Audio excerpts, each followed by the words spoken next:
சீனாவின் அணு ஆயுத திட்டத்தின் ரகசியங்களை அமெரிக்காவுக்கு கசியவிட்டதாக ராணுவ அதிகாரி மீது எழுந்துள்ள குற்றச்சாட்டுதான் உலகளவில் கவனம் ஈர்த்து வருகிறது. அமெரிக்காவுக்கும் சீனாவுக்கும் எப்போதும் 7ஆம் பொருத்தம்தான். சமீபத்தில் சீனாவுக்கு அதிக வரி விதித்து அதிர்ச்சி கொடுத்தார் அமெரிக்க அதிபர் டிரம்ப். இதற்கு சீனாவும் கடும் எதிர்ப்பு தெரிவித்தது மட்டுமின்றி பதிலடி கொடுத்து வருகிறது. இதனால் அமெரிக்கா சீனா இடையேயான மோதல் மேலும் வலுத்தது. இப்படியான சூழலுக்கு மத்தியில் சீனாவின் ராணுவ ரகசியங்களை அந்நாட்டு ராணுவ அதிகாரி கசியவிட்டதாக குற்றச்சாட்டு எழுந்திருக்கிறது. சீனாவில் மிக உயர்ந்த அதிகாரம் கொண்ட ராணுவ தளபதியாக இருப்பவர் ஜெனரல் ஜாங் யூஷியா.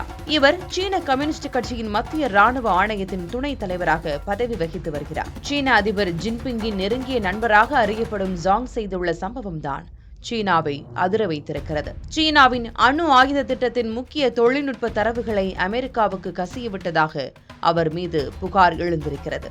அது மட்டுமின்றி ராணுவ அதிகாரிகளை பதவி உயர்வு செய்வதற்கு லஞ்சம் பெற்றதாகவும் குற்றச்சாட்டு எழுந்திருக்கிறது. இந்த விவகாரம் பூதாகரமாக வெடித்த நிலையில் சீனாவின் ராணுவ அமைச்சகம் ஜாங் யூஷியாவை சட்ட விதிமீறல் விசாரணைக்கு உட்படுத்தி அதிகாரப்பூர்வ அறிவிப்பை வெளியிட்டுள்ளது.